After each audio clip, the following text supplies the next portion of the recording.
Yeah.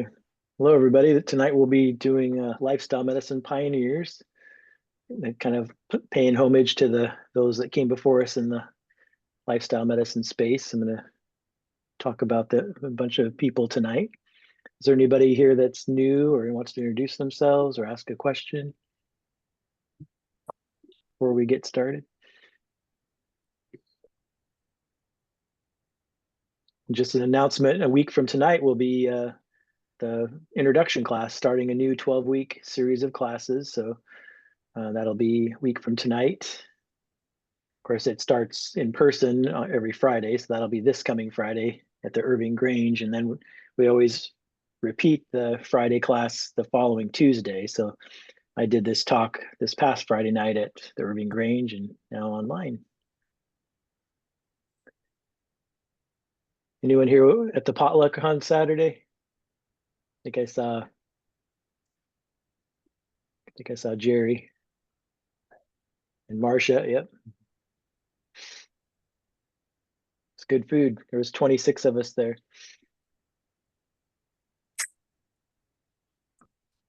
This is Eileen. I was there. It was great. Yeah, good food, huh? Yes. I was in Montana and it was snowing. Oh I boy. wouldn't come. That'd be a bit of a drive. Yeah.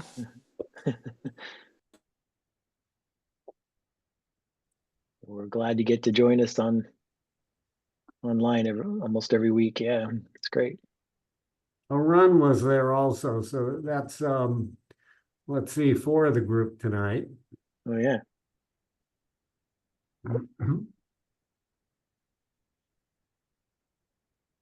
How you doing, other- Charlie?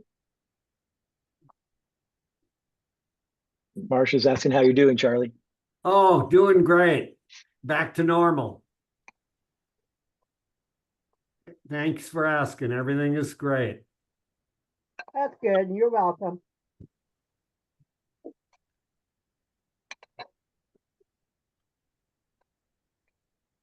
Any other questions, comments, anything before I jump in?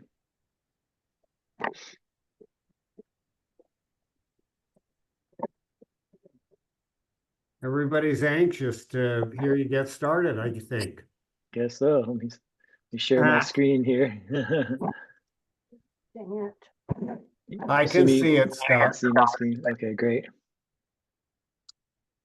Just before I share the PowerPoint, I want to show you that you can see the entire interviews I'm going to be showing tonight. I'll be showing pieces of them, but if you want to watch the entire videos, interviews that I'm going to show pieces of, go to the livelifestylemedicine.com website here, and then click on the videos tab right here.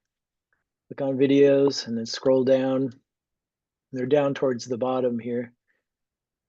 And a full interview here with Nathan Pritikin and Dr. Dennis Burkett. So if you want to, you just kind of whet your appetite with some of the excerpts from these interviews tonight. If you want to watch the full interviews, which I recommend because they're very interesting, you can watch the full interviews here. So, and it's Dr. McDougall interviewing both of them. Both of these interviews were from the early 1980s by John McDougall. So when I show little pieces of those videos, interviews, watch for Dr. McDougall. You'll see how young he was back then.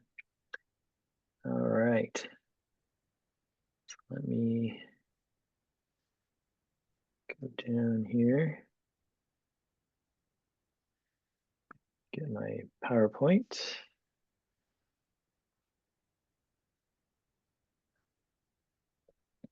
Okay. Lifestyle medicine pioneers. Let's go for it. So science is defined by the scientific method. It's an unbiased search for the truth and a willingness to be proved wrong. So that's from T. Colin Campbell, one of the founders, one of Charlie and I's mentors, from his book titled Whole. Whole is a really good book. It's a little science heavy for some people. I actually have when I have PA students come work in my clinic, I actually strongly encourage them to read this because it's a really good book about kind of the scientific method, kind of how we look at science from a reductionist versus a holistic standpoint. And it's really, I consider T. Colin Campbell, he's kind of the Yoda so to speak, of nutrition from Cornell. And he actually just turned 91 the other day, and just very, very wise and very decorated, probably really not arguably, but you could say arguably the most decorated, accomplished nutritional scientist of all time. His book, The China Study, if you guys haven't read that, that's a great one. All focused on, a lot of it's focused on cancer. But T. Colin Campbell is one of the founders. He actually coined the term whole food plant-based. That actually came from T. Colin Campbell. So interesting. But he's one of those, and so I really respect him a lot. I've talked to him at conferences, and very, very wise, very knowledgeable about nutrition. So I have him at the top there, and then these are some other experts in nutrition currently. Dr. McDougall used to be on this list, but unfortunately he passed away this past year, and I'll talk a little bit more about him going forward. Dr. Caldwell Esselstyn, from writing the book Prevent and Reverse Heart Disease. You guys have heard us talk about him a lot as well in the classes. That book, and T. Colin Campbell and Caldwell Esselstyn were kind of the two of the main people in the Forks Over Knives movie. If you guys have seen the documentary Forks Over Knives, they're the kind of the two in that. Dr. Esselstyn is actually trained as a surgeon, but he ran at the Cleveland Clinic, did the study showing reversal of heart disease with patients. So those are those two. And then Dean Ornish, a lot of you heard us talk about him as well. He also showed reversal of heart disease. He published the first randomized controlled trial showing reversal of heart disease in over 80% of patients. That was published way back in 1990 in the Lancet, which is a very prestigious journal. And so pretty much we hear us talk all the time. The only two studies that have ever been shown to reverse heart disease in the world literature are Dr. Esselstyn and Dr. Ornish. So very, very substantial, accomplished people. And Dean Ornish he's also the one that showed you could reverse early stage prostate cancer with the same diet and lifestyle changes. You could turn on and off genes that turn off genes that promote prostate cancer, turn on genes that suppress prostate cancer. Also from a cellular level, showing you can lengthen telomeres, which telomeres are what our aging is at the cellular level. The same diet lifestyle changes can lengthen telomeres. And that was in a randomized controlled trial. And then his most recent randomized controlled trial just published is showing a reversal and improvement of early stage Alzheimer's, dementia, with the same diet and lifestyle changes. So very, very substantial contributions to research on diet and lifestyle. And then you guys know Dr. Greger. I'll talk a little bit more about him in a minute. And then Dr. Joel Furman, he's one that's the Eat to Live and some other books he's written. And he's done some research and case studies on his patients that he's taken care of over the years.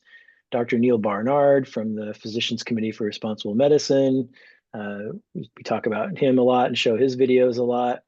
Jeff Novick, he's a dietitian. I actually have his video up on that video list I was just showing you on the website. One of my favorites from him is the calorie density talk. So very influential. Dr. Michael Clapper, he's the one that goes around to medical schools doing lectures on what he wants medical students, or basically it's what did I wish I could have learned in medical school about nutrition. So he's trying to make a lot of changes to moving medicine forward. Is his program, his website, trying to get medical schools to start teaching about nutrition and lifestyle medicine. Brenda Davis, she's a dietitian from Canada. She's written a lot of books, very influential. She's been at the cornerstone of getting the dietary guidelines for Canadians shifted away from any kind of industry influence to just looking at the science. So that's been really beneficial. And yeah, very co-author and author of many books. And then Dr. David Katz, he actually used to be the past president of the American College of Lifestyle Medicine. He's written many books. He's also, done a lot of research, and he's also on something called the True Health Initiative. The True Health Initiative is a group of hundreds of scientists all in environmental science, nutritional science, food sustainability, kind of just a kind of a dream team of world from many countries around the world, where they put together this team called the True Health Initiative, and it's also called the Eat Lancet Commission. And what they did is they looked at all of the science throughout the world on what's the best way to eat, not only for personal health, but for planetary health, as well as like water usage and sustainability, and also to be able to feed the entire planet. And it's, you know, unbiased as far as just it's not about people's opinions and things like that. It's just what's, you know, when we look at diet and all of that, we need to look at just more than health. There's a lot of other things, and what they came up with is it ends up being 95% plant-based, just kind of like the blue zones and everything else that we when we study nutrition is what it kind of falls to. And you know, and they do recognize that there are parts of the world where, you know, some villages and populations of people in certain regions aren't going to be able to be 100% plant-based because they just don't have enough. They need, like some coastal places in really underdeveloped countries, they need to be able to eat fish, things like that, because that's the calories they have available. So it takes into context all of these things and what's the best way to eat from all of the areas of to consider, you know, not just the health, but also the environment, sustainability, all those kinds of things. So very, very telling and very beneficial study and group of scientists that came together to publish that. So check that out sometime. Eat Lancet Commission, True Health Initiative. Check those things out. So he's contributed a lot to that. So any questions about any of these people before I kind of move forward? Great people. Yeah, thanks. Yeah, I think so too. And then I'm going to tell you a little bit about Dr. McDougall. So now he's not on that list anymore, but so the author of The Starch Solution, among many other books, the McDougall Program. So I just want to tell you, so he's one of my mentors, and same with Charlie. And after I talk about him, I'm actually going to share with you a couple of his mentors, Dr. McDougall's mentors. So this goes back a long ways. And so with Dr. McDougall, I just want to tell you a little bit about him, especially since he died this past year. He was like 76 or 77. So just to give you a little background, so even when he was a teenager, he was a smoker. He had a really unhealthy diet. He was a really sickly child. He was overweight. He had just all kinds of bowel problems. He was just really not healthy at all. And when he was 18, he actually had a stroke. It's pretty rare for an 18-year-old to have a stroke, but he had a stroke. And to the day he died, he actually had some weakness on one side of his body. He often had to walk with a cane and had weakness on one side of his body. And so his experience in being a sick patient in the hospital, that's when he decided he actually wanted to be a doctor. So he went to medical school, and this is in the early 70s. He was in medical school.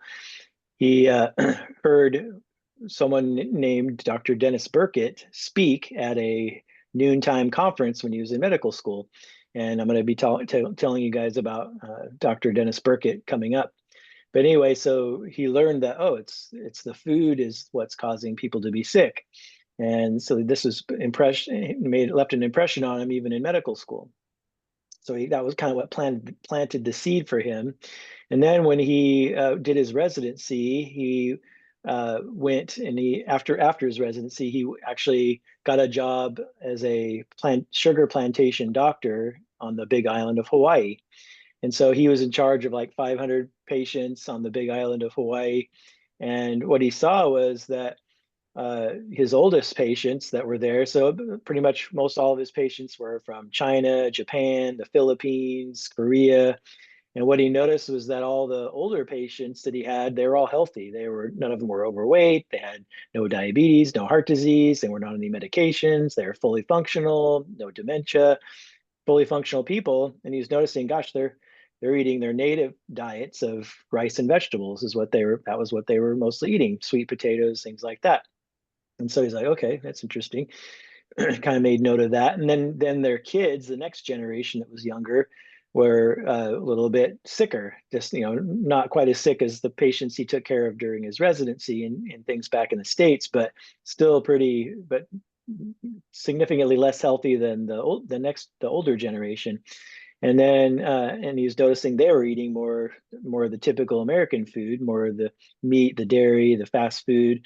And then the third generation, the generation even below that, they were just as heavy and sick as everybody else back in the States. And he saw what they're eating, and they're eating just like Americans, basically. And so he's between what he had the seed planted with Dr. Dennis Burkett, and then what he saw in his patients was that, oh, I see exactly what's making people sick. So that actually made him he was a really smart man. He had like a photographic memory, was what he was known for. And so he went to the library, the medical library in Hawaii. And I think that after that, after he was on the Big Island, I think he was in Honolulu at the hospital for a while as well. And but he wanted to actually see the studies on nutrition. So he went to the medical library, and he was known for toting this card around with all his studies and books and stuff, because he's always checking out lots of books. And I guess I remember him even saying, to this day, there's like on the steps up to the medical library in Honolulu, there's actually gashes in the cement steps where he toted this cart up and back and forth all the time when he was there. And so he really did a lot of research looked at nutrition, and he kind of found the same thing that Dennis Burkett and some of his other mentors found about the food. And so then he ended up moving to Santa Rosa, California, and he, for many years, put on a live-in program, like a 7 or 10-day live-in program at the Flamingo Hotel in Santa Rosa, California. So where they would feed you the food, they would do lectures. Jeff Novick, that dietitian I was showing you, was there on his staff. And so he had a whole staff of people and did lectures and fed them the food. And he did that for many years, took care of a lot of patients, saw people get better. And then after the pandemic, he ended up doing an online version of it for 12 days. And that was even more successful, they found, because they would do all the same instruction stuff, but they would actually teach people how to give them recipes and teach and have them cook the recipes and help them instruct them through the recipes and the cooking in their own home. And so they found that was even more effective, because people had to do it themselves in their own environment, rather than just being fed and then have to come home and then do it on your own. So one of the things that COVID was actually good for, he said it was actually he didn't think it would be as successful, but it ended up being even more successful. And when he was towards the end there, he was getting, he had another medical director, Dr. Anthony Lim, who is the medical director for the McDougall program now, and so it's still running to this day. He ended up, the family didn't share cause of death, but he did apparently just died in his sleep one night. And Charlie and I spent time with him a couple, 4 or 5 years ago, maybe 5 years ago. And after, when his health kind of went downhill, I don't know if you remember the fires they had about 5 or 6 years ago in Santa Rosa. His house burned down, and when he was fleeing the fire, he fell and broke his hip, and he ended up got an infection, and his kidney shut down. And he was close to dying back then. He did bounce back, but his health never was quite the same after that. And we talk about how, he's lucky he even lived that long, based on how unhealthy he was and had the stroke when he was 18. So because people were like, well, why did he die so young? Because T. Colin Campbell and Esselstyn right now are 91 years old, and they're healthy. And so McDougall, could have been just as healthy, but he, had to start out at a different place with health. So that's all I can say about that. But I just wanted to give you that background on McDougall. And there's a picture of me with him. This is Charlie was here too. We went to Portland State University. This is probably 5 or 6 years ago. That's my best guess is when this was. And we did a continuing education conference. So it was a continuing education conference for osteopathic physicians. And so we were lecturing to physicians. And Charlie did a lecture, I did a lecture, Dr. McDougall did a lecture. And then at the end of the lectures, the three of us were up on the stage and did a Q&A. And it was so surreal for me because I've read everything McDougall's and all his newsletters, his lectures, kind of a real groupie, so to speak, of McDougall. And the reason I was able to answer a lot of the questions from the audience, like Dr. McDougall would point at Charlie or point at me, because he could have just taken over and answered them all, but he was very nice and was sharing it with us. And then as I'm answering the question, I'm thinking, well, the reason I know the answer to this question is because of this guy right here. And so it was a really fun experience to get to meet him. And I met him on several occasions, but to actually get to be on a panel with him and lecture with him was a real honor. So Dr. McDougall, and then any questions about Dr. McDougall before I move on to Dr. Greger? I don't see anything in the chat. Yeah, and McDougall was known for the starch-based diet. So he was, your basis of your diet should be starchy vegetables like beans, whole grains, potatoes, sweet potatoes. That's your base. That's where you get most of your calories, with the addition of fruits and vegetables, and not like the other way around, where a lot of sometimes people make the mistake of eating too many non-starchy vegetables. They're afraid of starchy vegetables, and then they wonder why they're starving all the time, and then they reach for processed foods, meat and dairy and things like that. Whereas if you look in history, the majority of the calories of every population on the planet in history, we've all gotten the majority of our calories in human history on plant-based starches. So because they're more sustaining as far as calories. When we do the whole talk on calorie density, starchy vegetables are between 400 and 600 calories a pound, which if you ate 3 to 4 pounds of that a day, that would give you an adequate amount of calories. Or if you're not embracing starchy vegetables and eating tons of non-starchy vegetables, which is all the other vegetables, green leafies, broccoli, cauliflower, celery, all those kinds of things, those only average about 100 calories a pound, and you would have to eat 15 to 20 pounds of those kinds of foods to get enough calories. And so that's where he brings human history back into it, that hey, we're starchivores. Starches are what we're designed to eat. We all love, when you name those starchy vegetables, we all love them because that's our food basically. So that was always kind of his angle on everything. So all right, so Dr. Greger, you guys all probably know him because we play his videos all the time in class, and it's a really interesting story with him. Most of you know who he is already, but I wanted to tie his grandma story because it's going to tie back into the next two people I'm going to talk about after Dr. Greger. So Dr. Greger's grandmother, she had really bad heart disease, and she basically was told she probably wasn't going to live out the year. She could only walk a few steps, not even a block, without getting chest pain and shortness of breath. And so she was essentially, I'm done.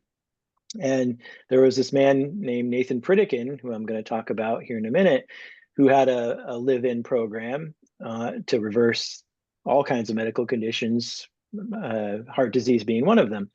And so Dr. Greger's grandma checked into Nathan Pritikin's program. I believe he's from Santa Barbara, California, is where his program was and where he lived. And Dr. Greger's grandma checked in and she checked out. When she checked out, she was out of her wheelchair. She could walk miles, like she could walk like 5 miles. She completely reversed her heart disease, and she lived another 30 years till she was like 95. And that never would have happened without Nathan Pritikin. And that seeing Dr. Greger seeing that happen to his grandma is what made him go to medical school. And look at what Dr. Greger's contributed to us with nutritionfacts.org. Hey, Ken, can you mute yourself? Oh, I didn't know I was. Yeah. Okay. Not muted. So that's how Dr. Greger ended up going to medical school. And you guys all know the kind of the history of nutritionfacts.org, which I can tell you more about him if you want. But also on the videos section of the website I was just showing you, you can see there's a full 8-minute cartoon there of kind of Dr. Greger's story and how he got into it. And there's some other videos on that videos tab on the website that kind of gives the backstory of how they get the information and the videos on nutritionfacts.org and all that kind of behind the curtains look. So if you want to learn more about him, you can check that out, as well as just coming to classes, because we talk about him all the time. So any questions about Dr. Greger?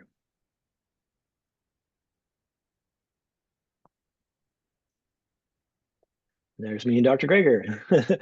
So I've met him many times as well at conferences. So is Charlie, and he's just like he is, just like you would expect him to be, very, very energetic, bubbly, like really animated. I remember, how you take your pictures with your iPhone, and even though it's a snapshot, it'll show you like a couple seconds of video before it freezes. You know how that works.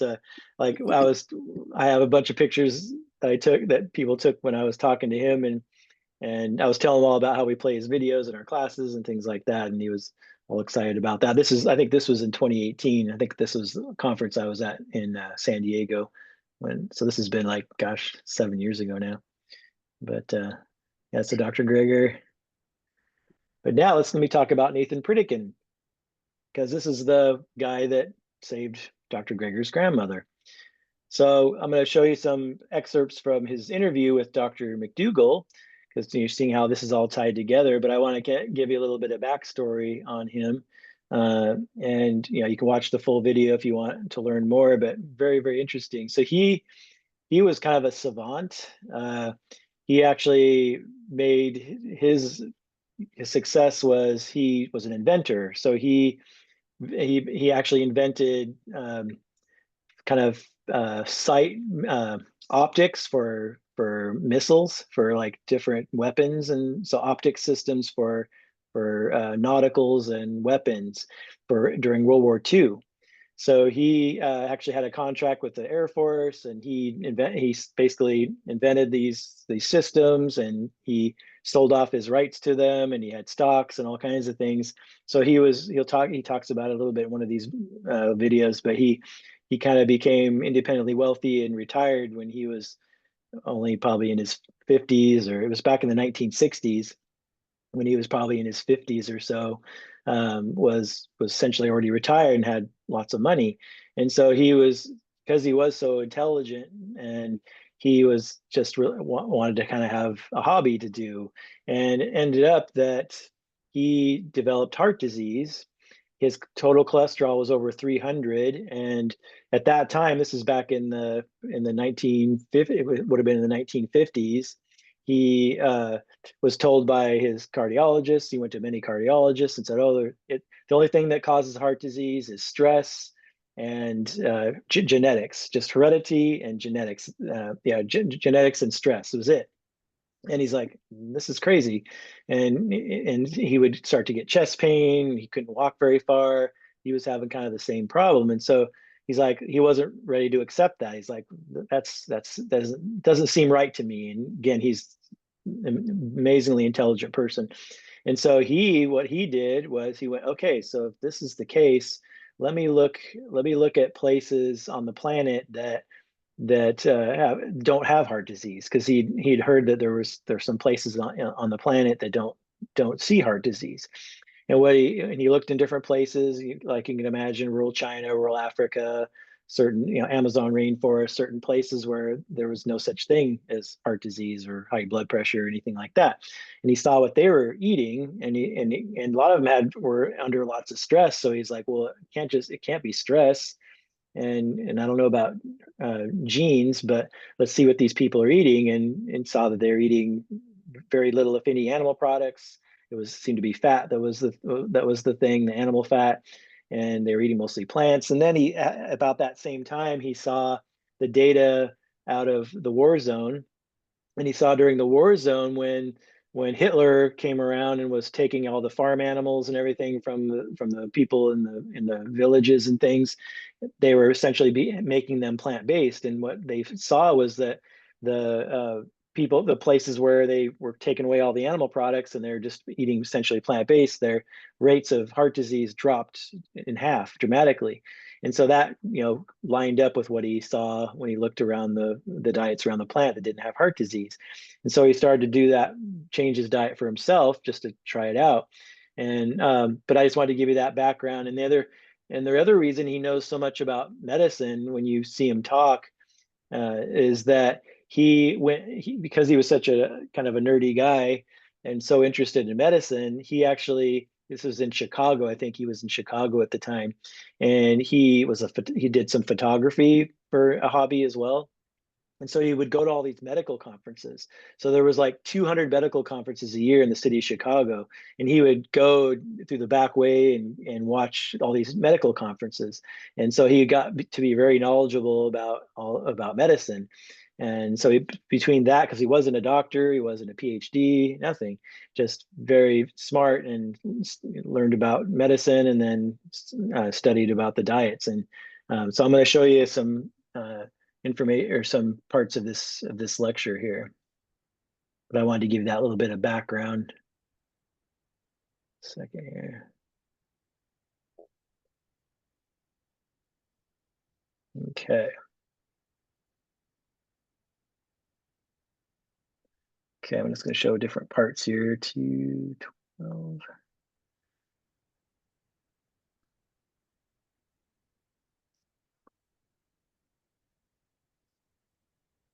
Can you guys hear? Oh no, okay. Oh, that's right.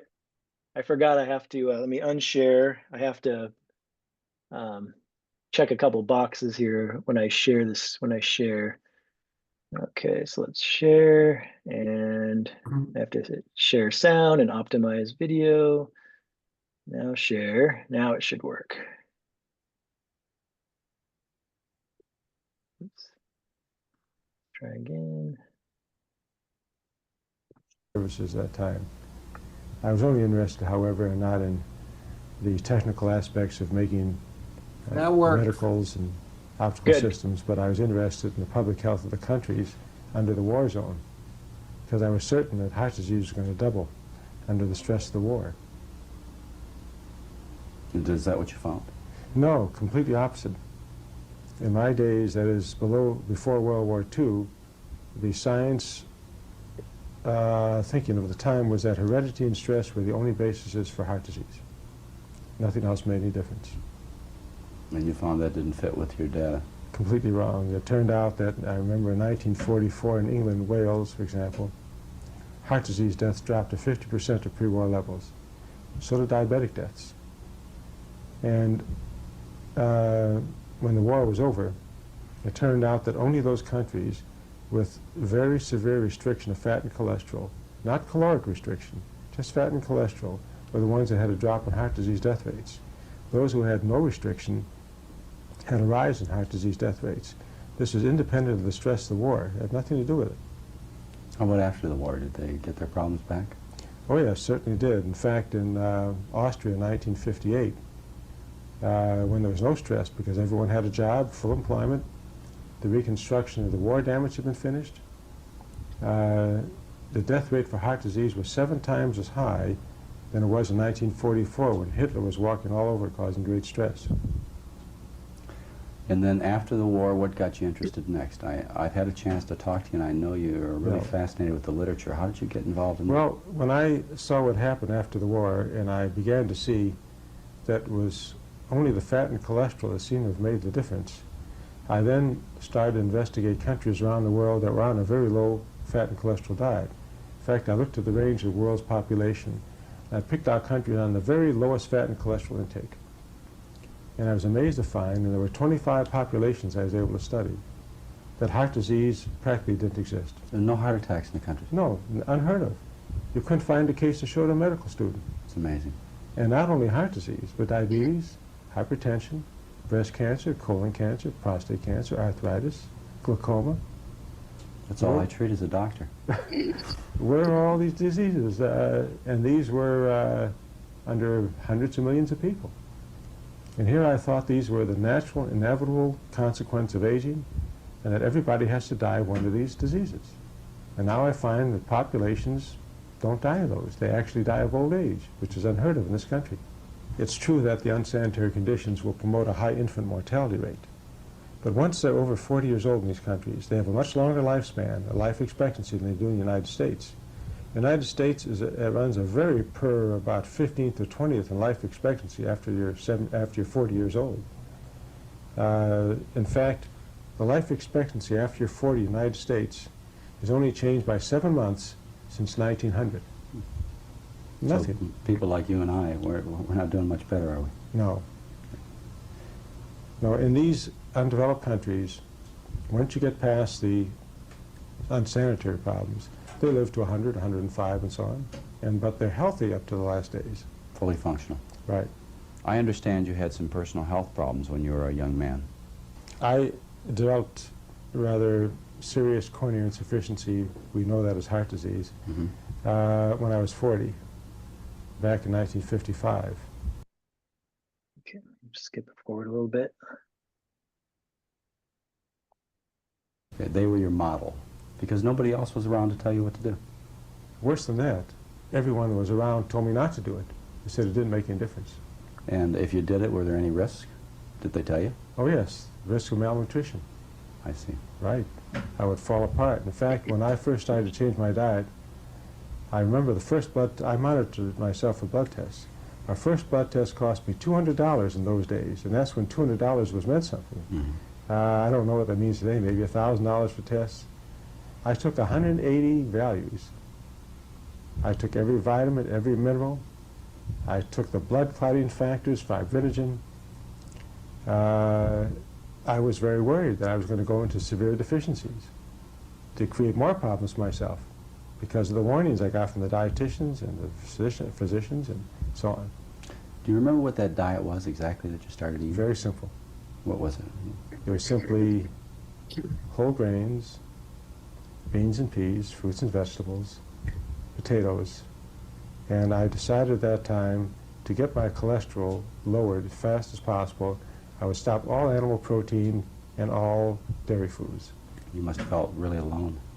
I was alone. In fact, my wife used to tell me that perhaps I don't need a doctor, I need a psychiatrist.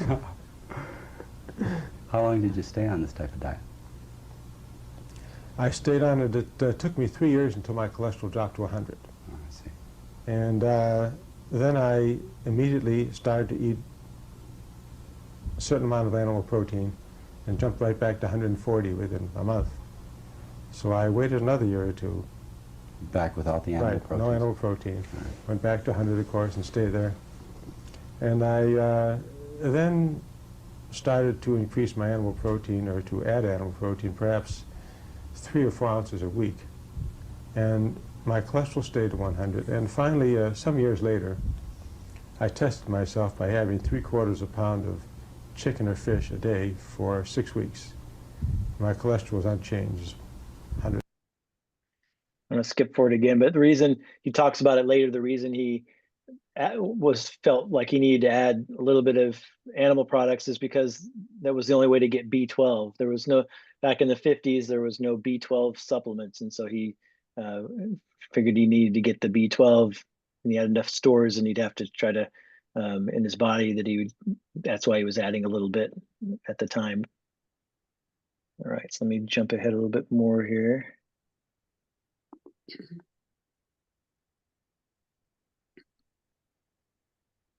Surgery. They didn't have angiograms, or else I'd been on the table with bypass surgery, because I always had the best medical care. In 1966, I became so enthusiastic that I decided to change the whole world of sick people. And I remember I went to a party, I saw a man who bent down to tie a shoelace, and he got up, took a little pill out of his pocket, put it in his mouth, and then finished tying his shoelace. So I knew immediately what his problem was. I said, "How long have you had angina?" He said, "What do you mean angina?" Like he had cancer. I says, "After all, you just took a nitroglycerin tablet." He says, "I know." He says, I says, "Would you like to get rid of your problem and not have to take medication?" He says, "Marvelous, doctor." I said, "I'm not a doctor." He says, "Well, you're a PhD then." I said, "No. He says, "Well, then what do you give me advice for? I got a doctor. I don't want to hear your advice." Well, that convinced me that people didn't really want to know what I was going to do, and my opinion wasn't that valued. But with enough persistence, I convinced enough people to get rid of their heart disease, their diabetes, their hypertension. By this time, enough physicians in Santa Barbara knew about me, but they invited me to give lectures about what I was doing and about my concepts of diet. And I began to lecture not only locally but nationally, in medical meetings and so on. And I got enough doctors interested to submit patients for a study. I used to finance and organize my own medical studies. For example, in '73, I had a study where I had 60 physicians in 22 states give me 2,000 patients for a whole year that I was able to put on the diet by mail. I prepared a 20 or 25 page sort of diet book for every patient. Plus I wrote up a paper for each physician with all the references to tell them the rationale of the concept. And all the blood went to one laboratory, the bioscience laboratories in Van Nuys, California, so I wouldn't have any intra-laboratory errors. My wife and I analyzed the blood data and the other data of the patients and advised the physicians on what to do dietarily. And I did another study the next year or so with patients of the largest VA hospital in the world in Long Beach, California. I want to show the effect of diet under a controlled situation. We had a control group, 19 in our group, 19 in the control group. These were selected for claudication, that is not enough blood in the legs, for hypertension, for diabetes on insulin, for heart disease, stroke, we had everything. And what we showed at the end of 5 months was not only can we get people off insulin if they're adult onset diabetics, not only can we get rid of symptoms of heart disease, get people off hypertensive medication if they've been on for years, but also we were able to show by angiogram, x-rays of the arteries, reversal of artery closure for the first time in man in the iliac and femoral arteries. And I was invited to give that information at the International Congress of Rehabilitative Medicine on November 17th, 1975, which I showed my slides of the arteries. No one had ever done that before. So you're getting pretty well known, but still that's a pretty big thing to do for somebody who's not a physician. Well, it's still an avocation, it's sort of a hobby of mine. Do they accuse you of malpractice or illegal practice? No, I don't personally take care of that. Is I don't prescribe drugs. I'm not practicing medicine. I always work with physicians and hospitals. So you were the educator? I ran the programs, I set up the protocol, and I established the blood tests and all the other tests. But physicians told patients when to stop taking their drugs and so on. I didn't tell them personally. So you got a lot of popularity, and then eventually you organized this into an institution. Well, that happened because the results of my talk in Atlanta, Georgia, where this conference was selected by the conference, even though they had 100 other papers presented, as the most important paper. And they had me interviewed by the local science editor and went on the wire services around the world. And I got thousands of letters saying, where can I get this nutritional therapy for my heart disease, for my insulin problems? And in 2 weeks, I made up my mind to start a center, a live-in clinic, to do the same thing as I did with this study. This was self-supported? You came up with the finances? Yes, right. I did it myself. Lucky you were a good inventor, huh? Well, actually, I theoretically retired in 1967. And I had sold all my interests and had a lot of value in stocks that I had taken for the companies I had and so on. And so I almost was doing this full-time since '67, but just for fun. And because of the tremendous national interest, on January 6, '76, I opened up our center, first center. And it was successful from the first hour. You had patients, your reputation was that big at that time? Yeah, well, we started with actually 9 patients and 7 spouses. And in the last 6 years, we've had 10,000 patients. We now get many physician referrals around the country. Even clinics like Cleveland Clinic, that's the home of bypass surgery, refers patients to us. Mayo Clinic refers patients to us, Scripps Clinic, Ochsner Clinic in New Orleans. We have a very solid reputation. In fact, some months ago, I was invited to give a nutritional seminar to 3 universities who got together in one stroke to hear me speak. Cornell Medical School, Sloan Kettering Cancer, and Rockefeller Institute. So that I have a certain amount of credibility now that I didn't have before. Essentially, the data we've got now for our 10,000 patients is that the degenerative diseases are an obsolete concept. They no longer are necessary in our modern civilization. I think if this dietary approach were followed, there'd be no such thing as people dying of heart disease, diabetes, and hypertension. In our studies, for example, of all the hypertensives on medication that come in, 85% are off the medication with normal blood pressure in 4 weeks. Even they've been on blood pressure medication for 20 continuous years. And people are not aware of the side effects of hypertensive medication. They can force you into diabetes. Occasionally, they can put you into kidney failure. You have to go on dialysis. Many times, they raise uric acid level and you get gouty arthritis. And for men, after a 2-year period, 50% of the men lose their sexual potency. Of course, Planned Parenthood, I think, is very happy about that. There's Skip ahead a bit. Chicken or skin.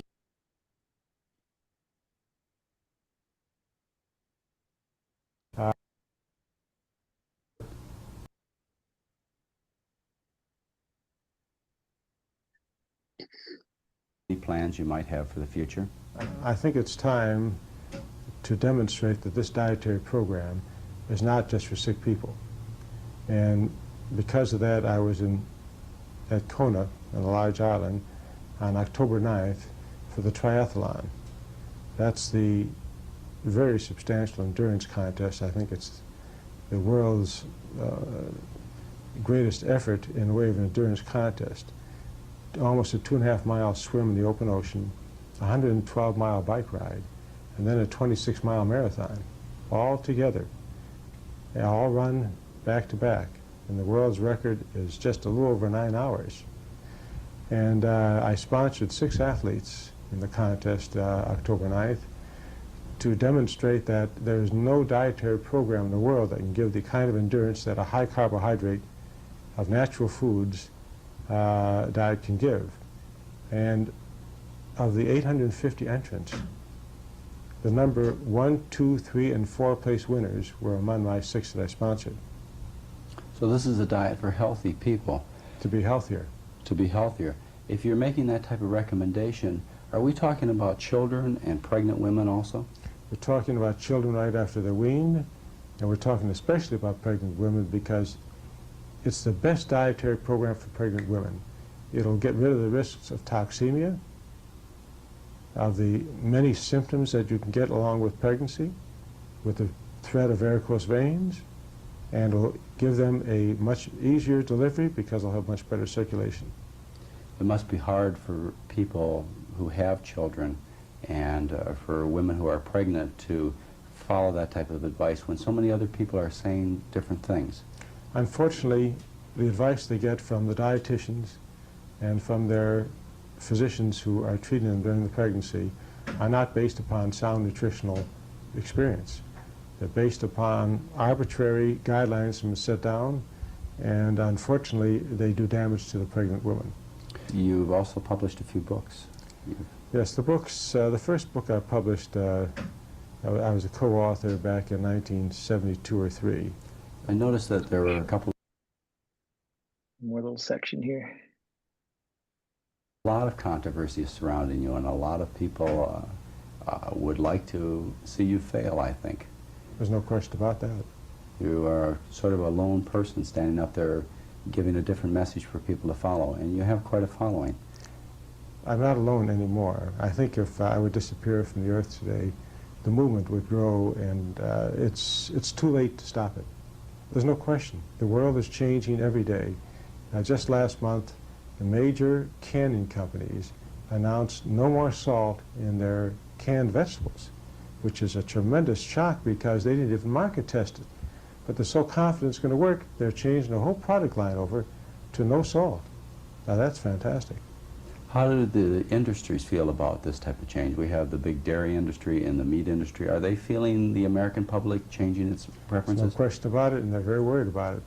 I read their newsletters they send out to their subscribers. In fact, a number of them mentioned me by name, that they better watch out for me because it's going to hurt their business. Well, it sounds to me like nature designed our food pretty complete. I think so. And all we have to do is answer our desire for food or hunger, and we're going to get our nutritional needs. I'd be careful about that because many people desire only to eat ice cream. I think you have to get rid of the artificial tastes that have been created by our artificial society and get back to natural ways. Once you get back to the natural diet, then you can sustain the diet that you should be having. That's very interesting. So we have really nothing to worry about as for recommending that people eat a diet of starches, vegetables, and fruits is what we're talking about. No problems at all. And they should stay healthy and live to be how old? 7 times puberty, which is 105 to 120. How did you get that information that a man should live that old? All primates live 7 times puberty. Very interesting. Right. Is there has anybody ever tried to validate that? Well, it's in every species. You check out any species and you get the sexual maturity and multiply by 7, and that's the lifespan of all the animals. Very interesting. Yeah. So that's how old you're going to be. How old are you now? I'm 67.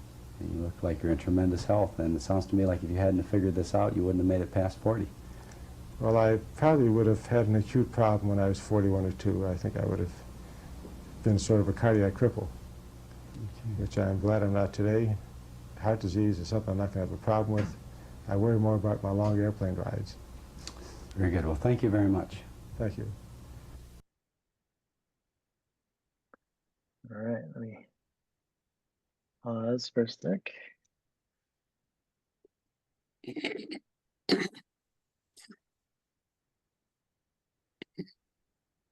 Interesting, huh?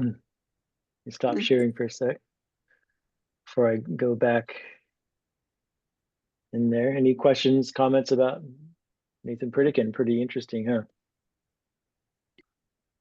For those who missed the very beginning, Scott showed you how to get to the videos that he's showing tonight. They're on the website. I can show again if you'd like. Yeah, why don't you do that? Because there's, another 10 people showed up. Almost 10. Okay, so go back here. So here's the livelifestylemedicine.com website, and then you just click on the videos tab and then scroll down towards the bottom here.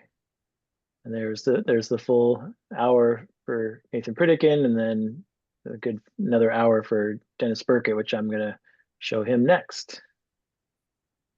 Let me go back. You might give Lisa a chance to say hello about the book club. Oh, is she here? Here? Yeah. Yeah, go ahead, Lisa. Hi, I'm here. Hi, everyone. My name's Lisa. I've been working with Scott and Dr. Ross for three years, I guess. The way that Scott talks about Dr. Greger and Esselstyn and being on stage with them and doing that Q&A and knowing things because he learned them from them is how I feel about the two of them here. So a lot of what I know comes from them, which is, I'm so grateful for that. We do have a book club. So this month we're reading Good Energy by Dr. Casey Means, and we'll be finishing the second half of it next month. We meet on the last Thursday of the month, so I'll be posting about it on Facebook. Scott already has some of the information in the newsletter, and then if you want to contact me about it, you can email me, and I'll put my email address in the chat. You can also email me if you are interested in some one-on-one health coaching, and we can set up a time for that. I'm going into family medicine, so lifestyle medicine is going to be at the forefront, and I'll find out where I go to residency on Friday. Wow, exciting. Mm-hmm. Yeah, very exciting. So thank you. And thanks, Lisa.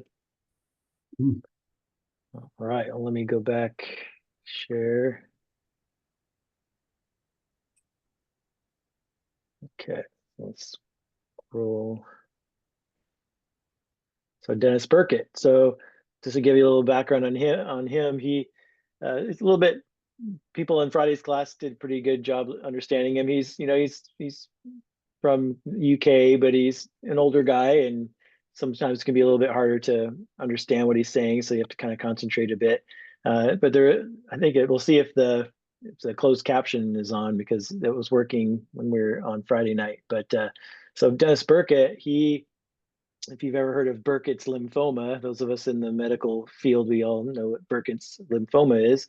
It was actually named after Dr. Dennis Burkitt. So he's the one that I was telling you about earlier that spoke at Dr. McDougall's noontime conference when he was in medical school, and so planted the seed for him.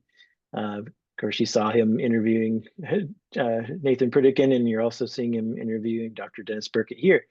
And so he's a surgeon. He did his medical mission in Uganda, became one of the ministers of health, and was overseeing over 1,000 hospitals throughout Africa, and got a lot of information from that about the food people were eating. He studied stools, so he was kind of known as the fiber guy. But yeah, and so I'll let you listen to him a little bit here now. Watch I'm what just gonna eggs do to your old show dog's some body. excerpts Raw from egg this. or cooked egg. It doesn't actually matter. Egg. Skip. Today I have the very great privilege to introduce you to the man who opened my eyes about the cause of disease and also the possible cure of common diseases that affect people in our country. This was back in 1971 that I met Dr. Dennis Burkett. Dr. Burkett, welcome to the show. Can you tell me when and what kind of training that you received? Trinity College, Dublin, between 1930 and 35. I went up to the medical school. I went up to the university in Dublin in 1929, deciding I'd do anything in the world except be a doctor or a dentist. And I entered the engineering school, and I did engineering for a year. And it was during my first year I felt very definitely called to give it up and take up medicine, and I have never ever for one moment regretted that decision. What kind of a doctor are you? What kind of a doctor? I was a surgeon fundamentally for all my professional life, but over the last 20 years, just over, I switched entirely from trying to cure disease to go 100% into trying to prevent disease. Because it wasn't until I came back from 20 years surgical practice in Africa that I was helped largely by others to appreciate that most of the common chronic diseases filling the hospital beds in Western countries today are rare or unknown in the Third World, were rare even in North America before the First World War, are equally common in black and white Americans, and therefore they have to be due to our lifestyle, the way we live, and in which case they've got to be preventable if we can identify the factors in our lifestyle. So it was rather like climbing a hill, and you go over a new horizon, and you see a whole new panorama in front of you. And when I saw this panorama in front of me, I felt that we were really largely wasting our time by spending all our time treating disease which could be prevented in the first place. How did you get to go to Africa? I went to Africa in response to a sense of missionary calling. I felt that God wanted me to serve the underprivileged. My own selfish desires would have been to look for a nice, comfortable consultant job in England. But I felt I was being called to Africa. I assumed that would imply a willingness to abandon my surgical career. I'd been a surgeon for 10 years. I was mad keen on surgery. I had a big battle to fight, but in the end I said, Lord, if I got to go to Africa, I'm prepared to give up my surgery. And I thought I was making a sacrifice. But in actual fact, I wasn't. I did nothing but receive the whole time. I was all the time on the receiving end. I had a far more rewarding surgical career. I had a far more rewarding research career than I would ever have had in England. And Go forward here. the only person in the world who had the opportunity of testing Cleve's hypothesis. I was at that time getting monthly reports from 150 rural hospitals in Africa on various forms of cancer, building up cancer maps. And I was able, through a Christian giving organization in America, the Medical Assistance Programs, they were giving enormous quantities of free drugs to mission hospitals all over the world. And I knew the director, Ray Knighton. And I got the idea, I said, now, if this guy is sending free drugs in huge quantities all over the world, wouldn't these people be prepared to fill up a simple questionnaire and tell me whether they saw this and this and this? So I was able to get figures from over 1,000 mission hospitals, all of whom never saw gallstones, never saw diverticular disease, never saw hiatus hernia, never saw coronary heart disease, and so on. Now, if you can put on the table the results of hundreds and hundreds of places, even though the skeptic will say it's all anecdotal, if you can put enough anecdotal evidence down, people believe it. So I had the opportunity not of initiating the concept of Western diseases. Hugh Trowell and Cleve, I think, deserve that benefit, but I had the opportunity of getting the profession to listen, which was great fun. So after you discovered that diseases were due to our Western diet and lifestyle, what was your hypothesis as far as what component of the diet was causing the problem? And Cleve had thought it was all sugar. I wasn't happy about that, because he blamed appendicitis and diseases in the colon for sugar, but no sugar ever gets there. All the sugar is absorbed before it ever gets to the colon. And I can remember walking along the sands one time in Mombasa, and the thought coming to me, you can't have sugar unless you take the fiber out in the first case to refine it and give you sugar. And could it be the fiber that's taken out that we are short of, rather than the sugar we are feeding? And Hugh Trowell felt the same. And we both felt it was more likely to be fiber than sugar. And this set me worldwide on measuring stools, because the amount of stool people pass is related to their fiber intake. And it was very little study had been done on stools. We got people to weigh stools and measure intestinal transit time through Africa and India, and Seventh-day Adventists with high fiber intake and so on.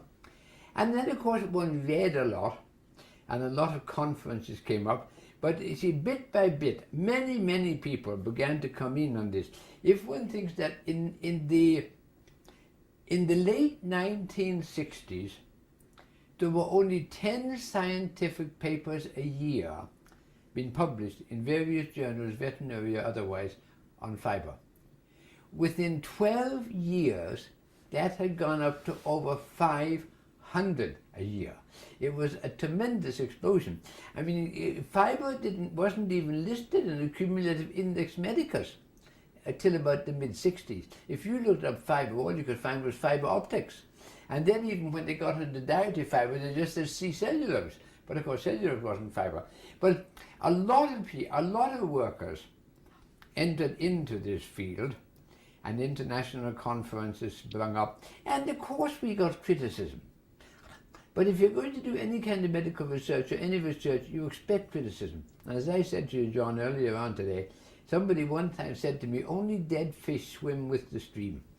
So you've got to be prepared to swim against the stream. And I still have some of the, well, I was going to say conflict. I've avoided conflict. You never win anything by conflict. We had a lot of discussions with the milling industry when we realized that it's bad to take the fiber out of the bread. And I gave a memorial lecture in London around about 1972. And I was interviewed by the BBC, I think, afterwards. And the milling industry, they won't mind me saying this because I'm good friends with them. They put a release out for any newspaper in England to take up. And they said that some doctors and some laymen are suggesting that fiber in diet may be of value. They wanted to ensure the public, and they had the best scientists in the land behind them, that fiber had no value whatsoever in human nutrition. So I wrote to them and said, if you're going to make a statement like that for the press, I think morally you ought to name your scientists, but they wouldn't. In any case, they gave us an opportunity to have discussions with them. And we disagreed. Of course we disagreed, because they'd been, over the last century, getting better and better ways of taking the fiber out. But we didn't fight, and you never win by fighting. We disagreed, but we were made friends. And as a result of that, they invited me to address the annual meeting of the British Bakers, the annual meeting of the British Millers. Then I came over and spoke to the annual meeting of the American Millers. But that wouldn't have happened if we had fought. You don't win in life by fighting. And the Millers now are doing magnificent work on fiber. They have a magnificent product. And in 2 weeks' time, when I come home, they're asking me to a lunch meeting to discuss it. And we've had very good cooperation, and they are making a lot of very good high fiber bread now. Do you think it's just fiber, or are there other parts of the food we should be worried about? We realize now, to begin with, we talked about fiber, but then we realized we were far too blinkered. If you look at the diet of the countries throughout the world who don't get the common diseases of Western culture, and when I say the common diseases, I mean diseases like atherosclerosis, diabetes, gallstones, bowel cancer, breast cancer, hemorrhoids, varicose veins, diverticular disease, huge pile of stuff. The countries who don't get these diseases have a diet with far more starch, far more fiber, far less fat, far less sugar, far less salt. And the two major things we need is to eat more fiber and less fat. But what I've only appreciated during the last 2 or 3 years by reading other people's work is, particularly Tom McEwen of Birmingham, who died about 18 months ago, all of these diseases, which are the major diseases of American hospitals, must be viewed as manifestations of maladaptation to a new environment into which we've plunged, Western man has plunged, and to which we are not adapted. We've made more change in our diet and our lifestyle since the Industrial Revolution, 200 years ago, than they tell me our ancestors made during the previous 20,000 years. And we all appreciate that if you take any plant or any animal or any bacteria and put it in an environment to which we are not adapted, we are inevitably going to suffer. And we know a great deal now through the work of Boyd Eaton and others in Atlanta that... Let's skip forward a little bit here.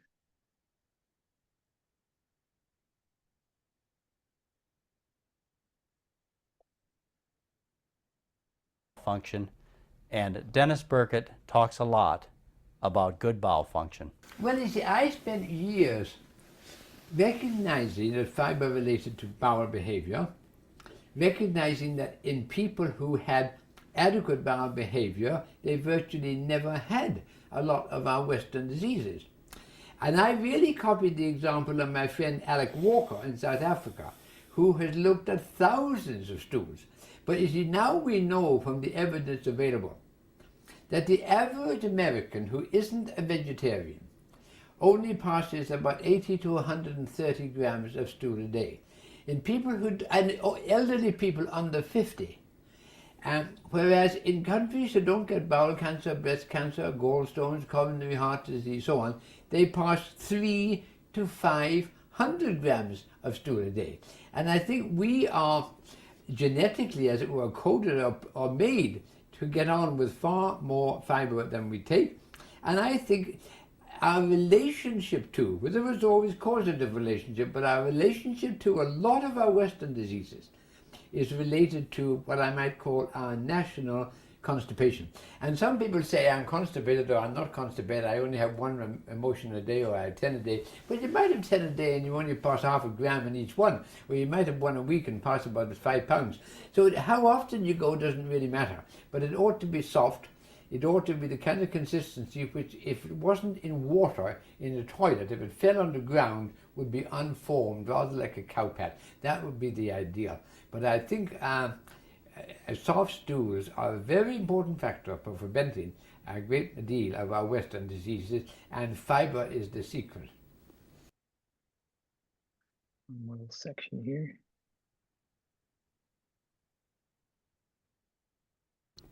I was in Paris a week ago with a group of scientists. There were very few doctors. They were asked, geologists and physicists and astronomers and people, what the future is going to hold. I would like to think that in the future, medicine is going to be much more orientated to the prevention of disease rather than to its cure. The amount of money put into curative medicine is just it's untenable as years go by. The more we're going to discover, the more people are going to ask for. So I would like to think, I think all cancers should be approached this way. See, the commonest cancer in this country is lung. Get people to give up smoking. The second commonest cancer of women is breast. Well, that's been related to diet, as you know, largely fat. The second commonest cancer of men is colon cancer. It must be entirely almost due to diet. And then you go outside this country and go to India, where the commonest cancer is cancer of the cheek, due to chewing the quid, the betel nut in lime and tobacco. If they gave up that problem, they'd lose their cancer. The commonest cancer in Southeast Asia is nasopharyngeal cancer, and that's related to the EB virus. And they got a vaccine on the way. If there was a vaccine against it, surgery is a waste of time, X-ray is a waste of time. And then perhaps the commonest of all cancers at the moment is primary liver cancer, hepatoma. They are already testing a virus against that in young children. And you see, in all of these things, it's got to be along the line of prevention rather than high technology cure. That's my feeling. But do you think that medicine will go in that direction? I don't know. That's the thing. I doubt it. Doctors worship high technology. The media loves it. The media loves heart transplants and kidney transplants. Let me give you a couple of figures to give a contrast. The amount of money spent every 3 months doing nothing but coronary bypass surgery in the United States every 3 months corresponds to the cost over 10 years of eradicating smallpox from the whole world for all time, and there were 16 million new cases a year before this program was launched in the mid-60s. But the media in our country gave more coverage to 3 coronary heart transplants than to the elimination of smallpox from the world. It was the first thing that ever drew me to write my first letter to the... All right. Yeah. Stop share. Yeah, definitely a lot of prophetic statements and stuff there. So pretty interesting, huh? There's one other video I want to show you guys before we're done tonight. So, but any questions, comments about anything so far? This information's been around a long time, hasn't it? Just kind of goes, when you study this, it really goes to show how long this information's been around. I want to show you this other video. It's actually a Gregor video. Let me go back. Share again here. Okay, and so let's watch this. Do you guys remember Senator George McGovern? Ran against Nixon. Let's watch this.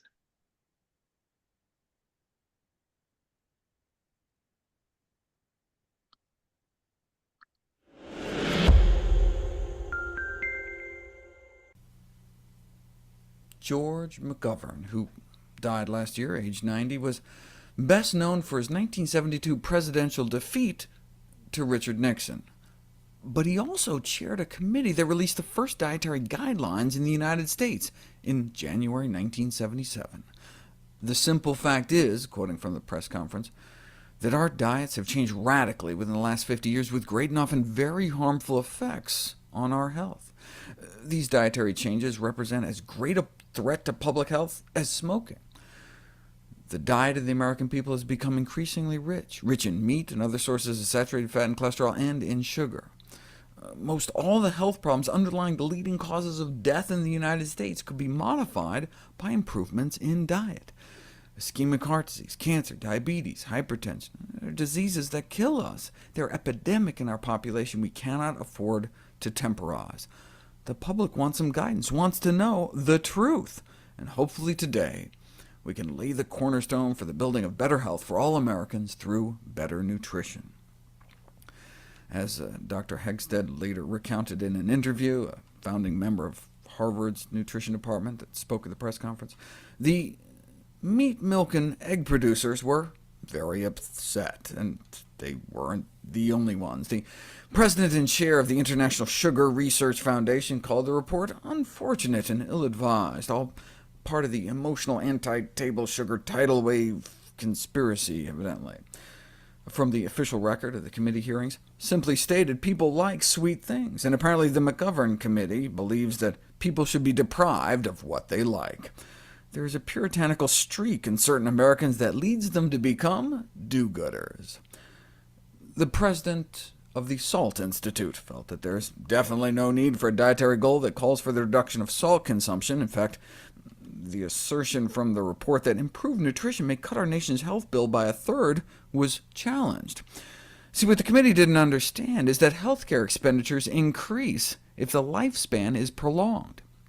See, if people live longer because they eat healthier, it could be more expensive. As some researcher pointed out, if tobacco were banned, the increase in the expected lifespan would simultaneously increase the cost of care of old people, which comes under the category of healthcare expenditures. If people eat healthier, the Salt Institute warned, we might have more old people to take care of. The National Dairy Council likewise recommended the dietary goals be withdrawn and reformulated to have the endorsement of the food industry. You know, as soon as Haagen-Dazs says they're OK, then go for it. The two industries that went most ballistic, though, were the meat and egg producers, who demanded additional hearings were held. Egg councils requested the distribution of the dietary goals be immediately stopped. The frightening development, as far as the egg industry was concerned, is that the advocates of a modified low-cholesterol diet now have the credibility and prestige of the U.S. Senate. The president of the American National Cattlemen's Association described why the meat industry reacted rather violently, complaining that meat is never mentioned in a positive way in the guidelines. The only mention of meat are those associating meat consumption with various degenerative diseases. If these dietary goals are moved forward and promoted in the present form, entire sectors of the food industry, meat, dairy, egg, sugar, and others, may be so severely damaged that when it is realized that the dietary goals are ill-advised, as surely they will be, production recovery may be out of reach. Thus, guided by my conscience as the president of the National Livestock and Meat Board, I am certain that actions of the animal industries to ensure Americans are properly fed with abundant meat and other animal foods is an honorable and morally correct diet course. The meat industry recommended the committee withdraw the dietary guidelines and issue a corrected report.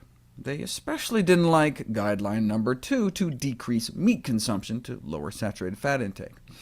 Senator Dole, Kansas Senator Dole, offered to have that amended from decrease meat consumption to instead increase consumption of lean meat. Would that taste better to you? He asked the president of the Cattlemen's Association, who replied, "Decrease is a bad word, Senator."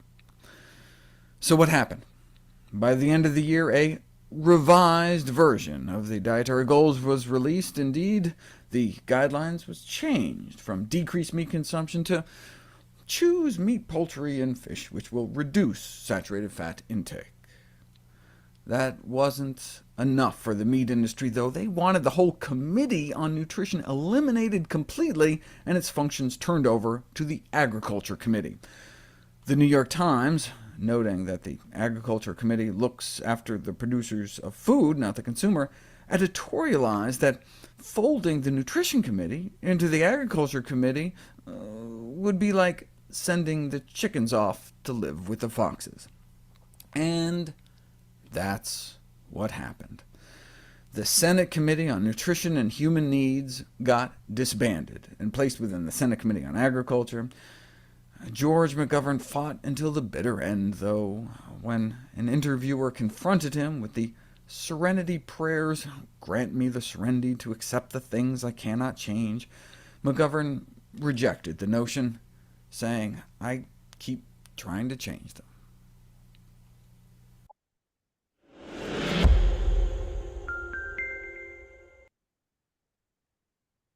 All right. A good way to tie it up there. All that other stuff we watched was well before that, so they knew what the science was back then. But then get it into politics, it's a different story. It's a great last video. Yeah. Questions, comments, discussion about all of that, everything. Hopefully you learned some things tonight about some of the people, the shoulders we stand on. So I guess Lisa's saying she's learned from us, and we learned from McDougall and all those other ones I listed, and then McDougall and those other ones learned from even the people before that, Pritikin and Burkett and all of them.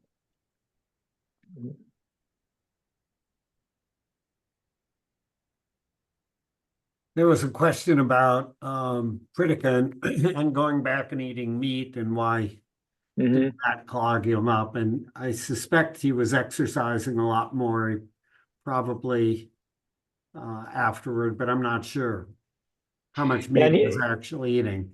Very small, and the reason he actually had some no-fat dairy and meat in his program even, and the reason he did that was very small, but the reason he did that was to kind of, so people didn't feel like it was such an extreme diet.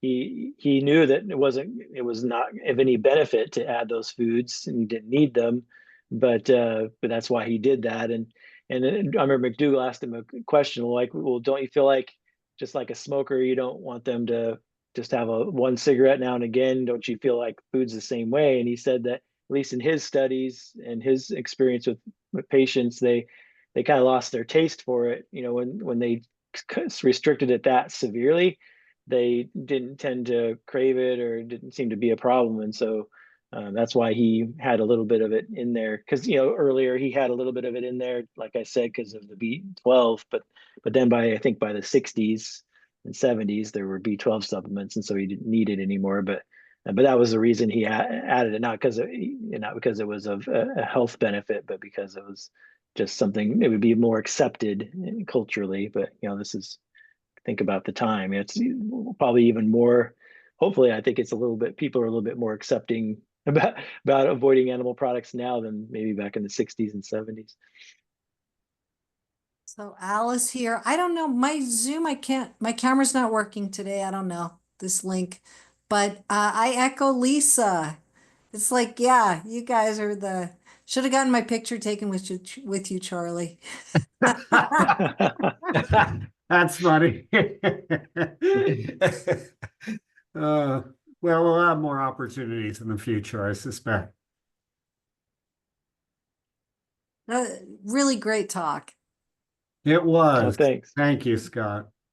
Yeah, definitely. At least once a year, I got to honor those that came before us. And if you go, anywhere in the American College of Lifestyle Medicine, the conferences, they all, have a lot of honor and respect for those because they were really standing out there in the wind, putting their reputations on the line, because it wasn't the common the paradigm on that.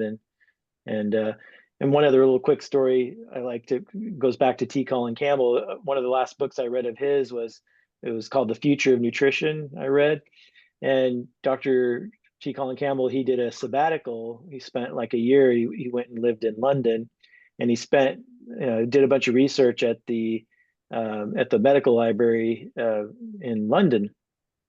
And it was interesting because he was going back to find, kind of origins of nutrition, and because of what he does. And what he found was not only one of his ancestors was into nutrition, like in mid or late 1800s, and so he didn't even know that. And so kind of interesting that he chose the field he did. And then another interesting thing was that I remember from the book was when the American Cancer Society was being founded, there was a group of 3 or 4 people that essentially founded the American Cancer Society. And this was back in the early 1900s, right around the turn of the century. And there was this really amazing statistician that was part of that group to found the American Cancer Society. And what he found, and he brought this to the founders, that, hey, when you look at the statistics, the cancer statistics, it really is related to diet and what people are eating. But at that time, they were already kind of accepting the instead of the systemic model of nutrition and cancer, which is diet and lifestyle to prevent cancer. It was already kind of they already had their coils set in, their tentacles set into the kind of the local theory or paradigm behind cancer. And what that means is cut out the tumor. It's go in and do surgery, do chemo, do radiation, do these things, and cut out and treat the cancer more from a compartmentalized standpoint. And that's still technically the paradigm we have today, because when we do all these treatments, we're targeting the cancer where it is, where we can find it, and screening and all these things. And when we knew way back at the founding of the American Cancer Society that it was mostly a systemic disease that we need to treat with our immune system and healthy diet and lifestyle. And there is some change. I mean, with some of the newest treatments right now for cancer is immunotherapy. So they're talking about how we need to really boost up people's immune systems and really get those immune systems working so we can fight the cancer. And then, still using radiation and surgery and things as an adjunct in there, but they're still being used pervasively. It's just that's kind of the up and coming thing, and that at least there's some hope there that we're kind of falling back to, hey, let's instead of destroying people's immune systems with chemo and things like that, let's build up the immune system with good nutrition, and then if we can find it and can cut it out, or do some radiation in a localized place, then maybe that still have benefit. But yeah, so really interesting reading that book, just to show that, hey, they knew about this stuff way back over 100 years ago.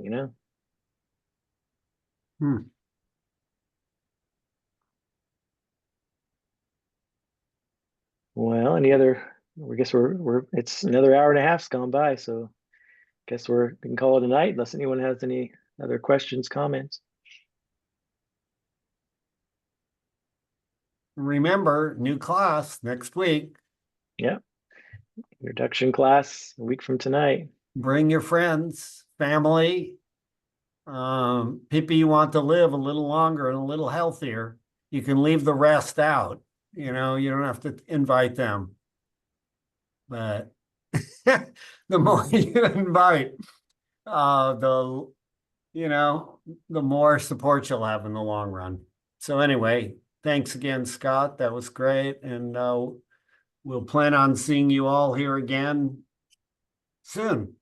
Thank you, Scott. Thank you, Charlie. Welcome. Bye-bye. Thank you. Have a good Bye. night. Good night. Night.